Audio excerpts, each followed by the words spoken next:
Hello and welcome to Fut Afrique. My name is Itumeleng Banda, and this is the only show that allows you to travel and learn about the African continent through its football. Now, the African Nations Championship, which is affectionately known to you and I as CHAN, has officially kicked off in Algeria, a nation that is hoping to put up a spectacle so that they are considered to be at the forefront come the AFCON 2025. In this episode, we look forward and we preview as to what's going to come up in match day one for other nations, but also we review the North African derby that kicked off the tournament.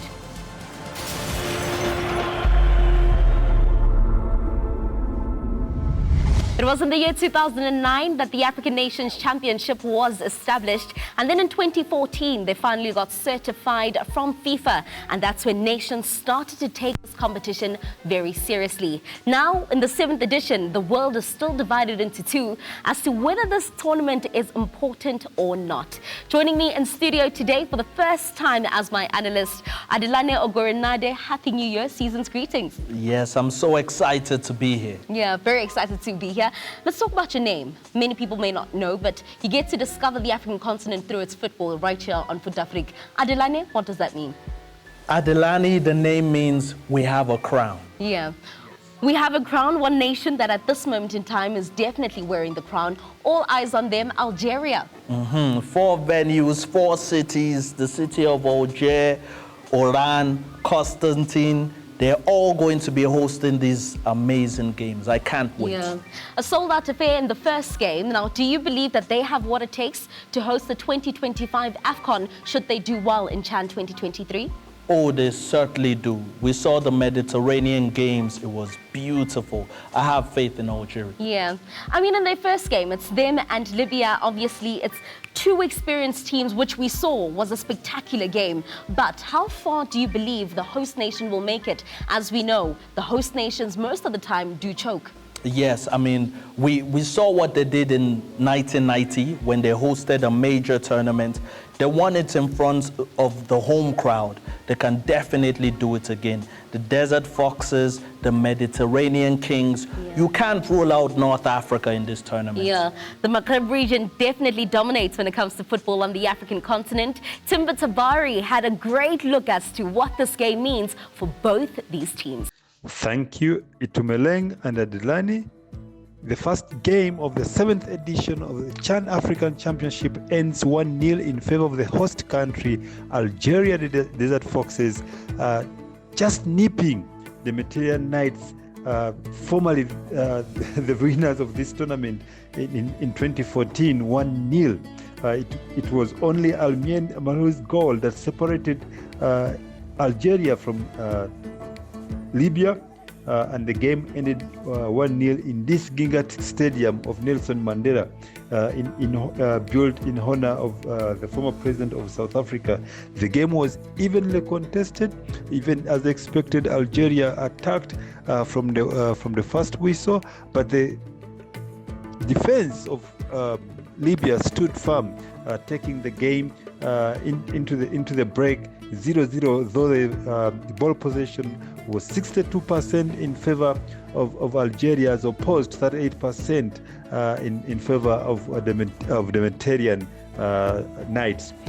Second half started as it ended, slow, but it picked up in pace. It was only that goal in the 58th minute by none other than Amin Mahou, who scores the first goal of the tournament in this Gingat Stadium, giving victory to Algeria 1-0. Now we await the game between Ethiopia and Mozambique to determine who picks either the 3 points, a draw, a loss, and then it will be contested who joins in the quarterfinals.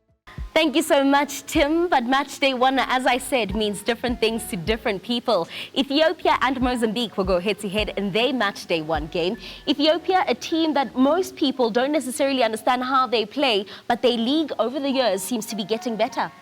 Ethiopia seems to be a team that is organized, and they beat Rwanda to make it to this tournament. And Mozambique, they had to go through a very tough game against Malawi. 1-0, 1-1, that was the score line. they know how to make it through tough games. Yeah, they know how to make it through tough games, but we need to cross over to Group B because that's where all the French is, right? A lot of Francophone flavor in that group. We kick-started with DRC, a nation that has won this competition. They go up against Uganda, which I believe will be the surprise package. Oh, DRC, they won the inaugural tournament. They won it again in 2016. And interestingly, they're the only team, apart from the North Africans, to have won this tournament. Uganda, they've competed a record 6 times in this tournament and failed to make it out of the group stages. So the coach needs to call Hervé Renard or something and ask for a few tactics on what to do.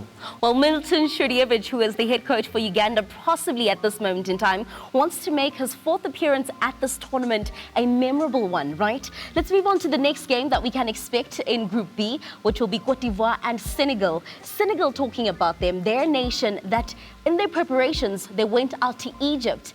Egypt, a nation that pulled out of this competition.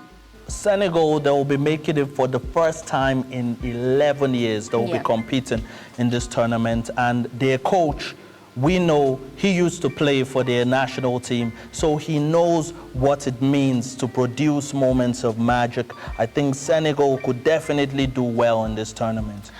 Cote d'Ivoire, when we talk about them, obviously talking about the next AFCON that will be taking place, they'll be the official hosts. Let's talk about the youngsters from this team, right? They want to put up their hands, so come the AFCON, they're possibly on that team sheet. Oh, Cote d'Ivoire, they have players filled with character. Yeah. To make it to this tournament, they had to beat Burkina Faso on penalties. The scoreline being 5-3, it was a very tough game for them, but those players impressed me with their character. Yeah, a lot of character from them, but let's talk about Senegal, just reverting back to them. Do we have big expectations considering how their first team has done? Also, they went to the World Cup. Yes, we do, and Senegal are the AFCON champions, the beach African nations champions, and you know, they'll be inspired to make it 3 trophies basically back to back. Yeah, back to back. Will they be able to do it? But also remember that hard preparation that Senegal put in. Will it be something that transpires and translates on the field of play?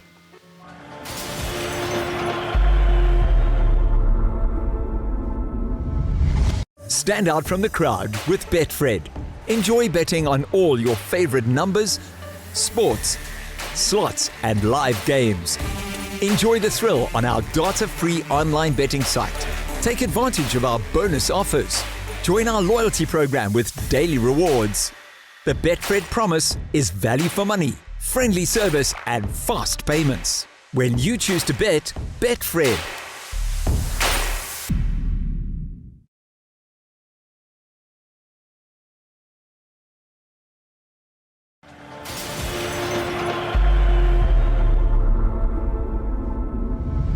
There's so much excitement out in Algeria, and that is exactly what we saw at the Nelson Mandela Stadium come the opening game. And I can tell you in studio, it's nothing but excitement too, which actually got my nations mixed up, Adelani. I said that it was Uganda that went out for their preparations in Egypt, but they were not. It was Ghana that went out to Ghana, Egypt. yes. And the Ghanaians, well, they're well known at the moment for throwing Nigeria out of everything, making sure they don't go to the World Cup, making sure they don't come to the CHAN tournament. Ghana have good pedigree going into this tournament. 2009, 2014, we see that they came close and they'll be hoping to do so this time around. Yeah. Now, talking about the preparation that took place out in Egypt. Egypt, a nation that pulled out of this competition. Do you think that they have benefited from those 18 days or somewhat days that they spent out in Egypt? Only time would tell. We would see what form they come into this tournament with. But Ghana, I mean, the Black Galaxies, you can't write them off. They're a team that definitely know how to play football. Yeah, they definitely know how to play football, but another nation that we should be copying their template, well, at least some people do believe, is that Morocco had put it out to the African continent that should they ever participate in this tournament, they will take their under-23s. Should everyone be doing the same? Definitely, Morocco is becoming a mecca of football. And at the moment, they're in red-hot form. The whole continent need to follow their blueprint. Yeah, it's a good one for them. But in this group, they also have Sudan, right, out in Group C. Sudan, when you look at the African inter-club competitions, normally present, right, into the latter stages. What do we expect from what they'll bring to this competition? Sudan also is another country I'm feeling like they're going there for vacation, but I might be wrong, because playing Djibouti, with all due respect, is not one of the strongest teams in the tournament. But Sudan might shock us. Let's wait and see. Yeah, let's wait and see. Obviously, it was later on this week where we found out as to what's happening between the situation in Algeria and Morocco. From a CAF perspective, or from an outsider's perspective, how do you feel about CAF having left this matter go on for so long? Hey, the political spectrum of things, we leave that out, we focus on the football. Yeah. And I think that's what all of us are trying to do. We're trying to just focus on the football and hoping that all the teams meant to be in the tournament actually come to the party. Yeah. And let's just see some good football. Yeah. That's all we want to see. That's exactly what we want to see. We want to see stars arise. When you look at the nations that have come together and say that this tournament is really important, what are we expecting the most from the groups that we've already spoken about?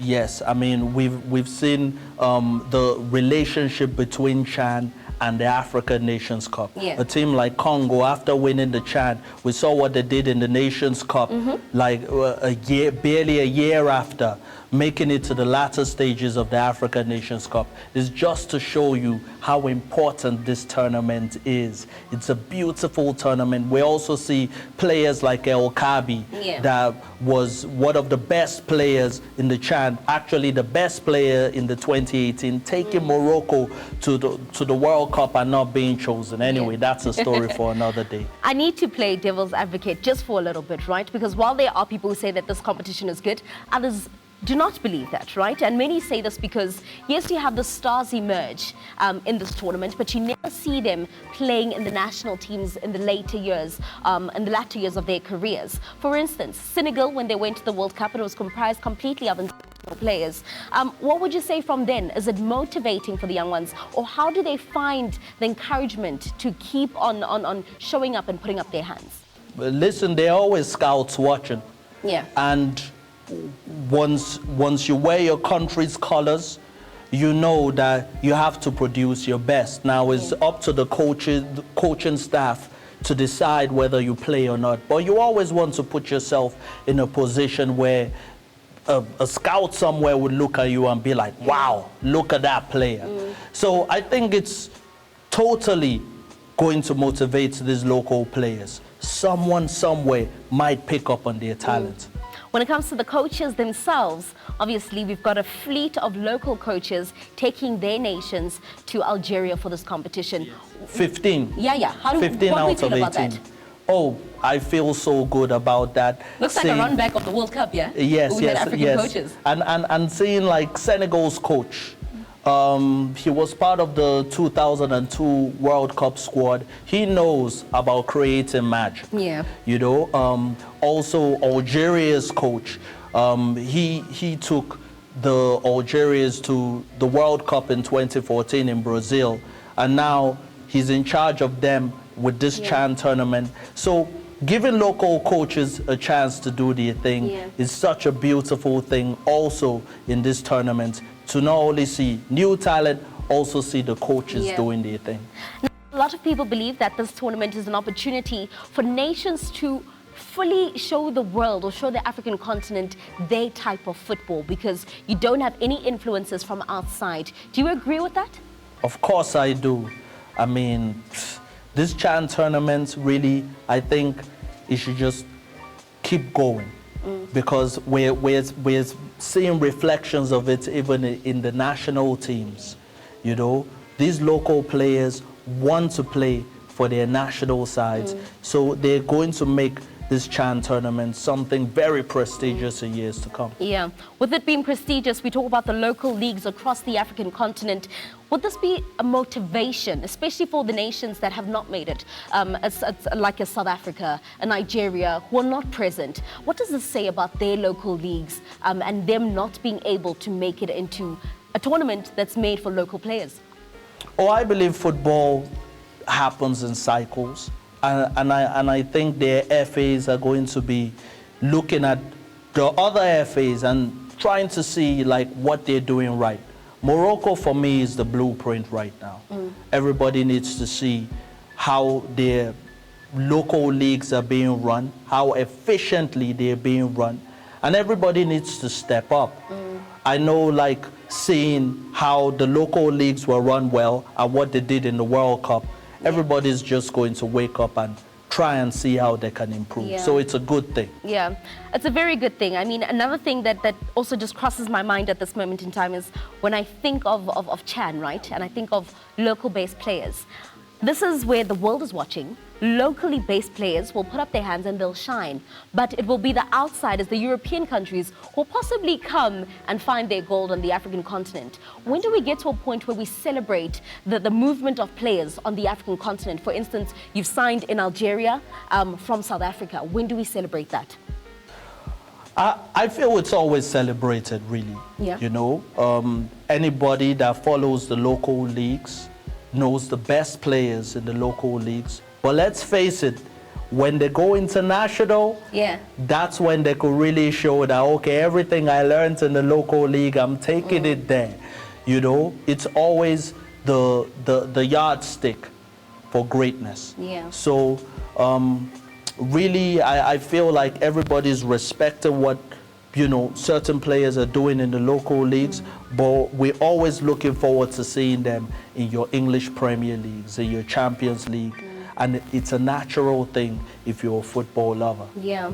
If you are a football lover, indeed, this is a tournament for you. If you're a lover specifically of African football, because this is an opportunity for us to see what it is that we have, but also it allows Africans to celebrate their own.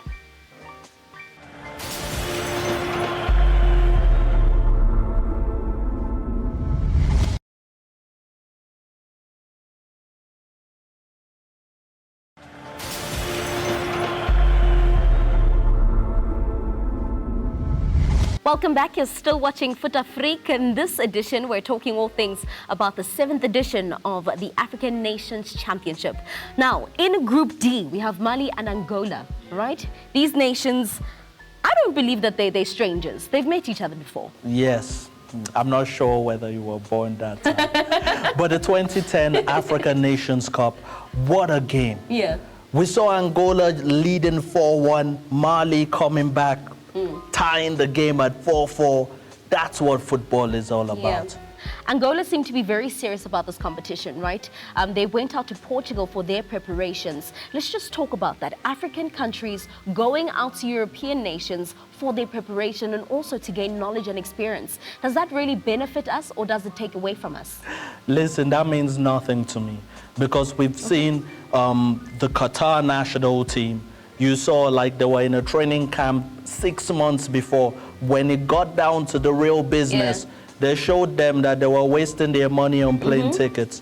Same thing with African teams. It doesn't matter where you train for the tournament. It matters what you do on the field of play and if the coach has the right tactics and the players have the right mentality. I do, though, disagree with you, Adelani. I do believe that where you do prepare does somewhat conditioning and all of that. And also the confidence within the team. We learn and we see how far off, because you look at the African continent and when European tournaments take place, we're all watching.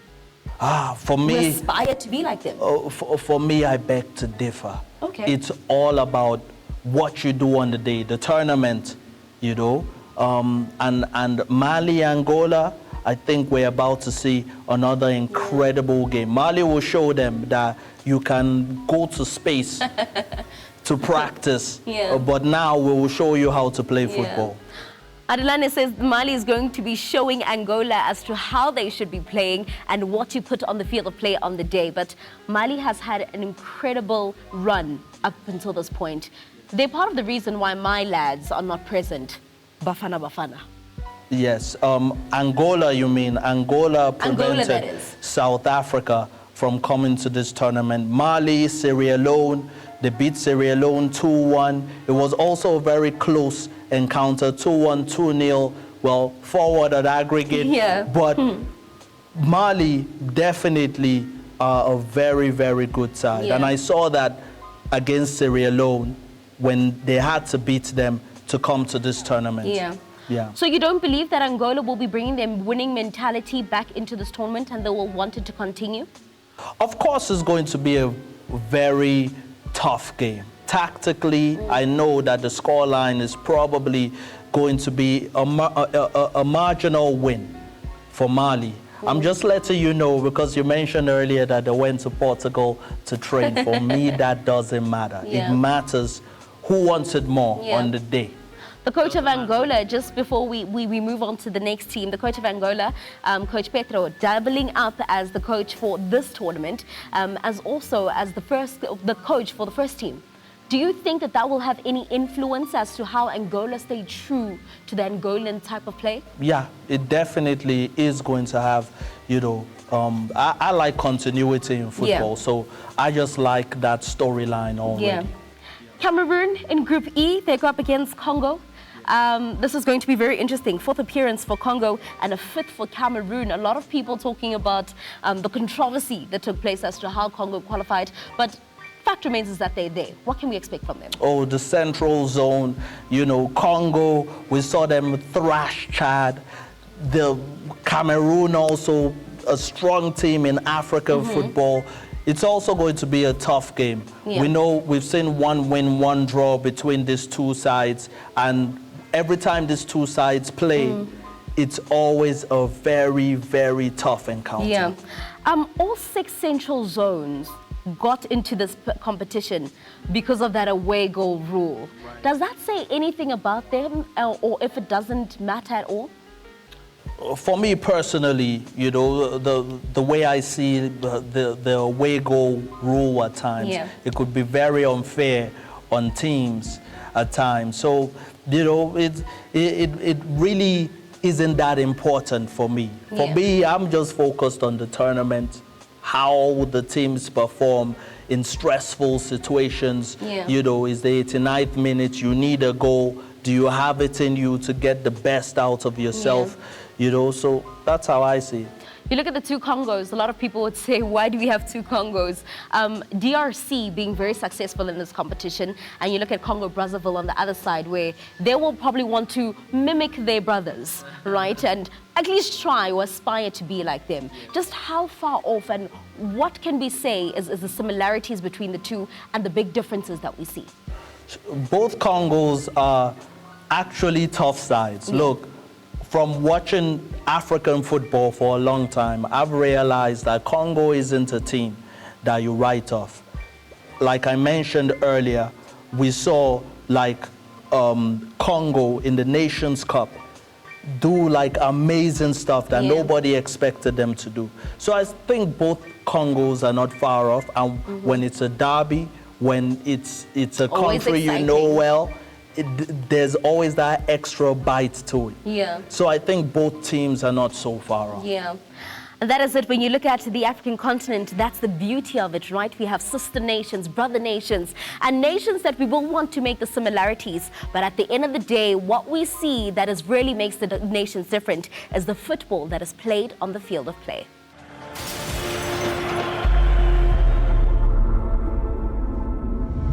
There you have it. That's another edition of Fut Afrique, done, dusted, and in the bag. The African Nations Championship is well underway in Algeria, and if you were to ask me, I really can't wait to see the stars who will emerge from this tournament. From myself, Itumeleng Banda, and the rest of the crew, let's meet again next week. Salang Sintle.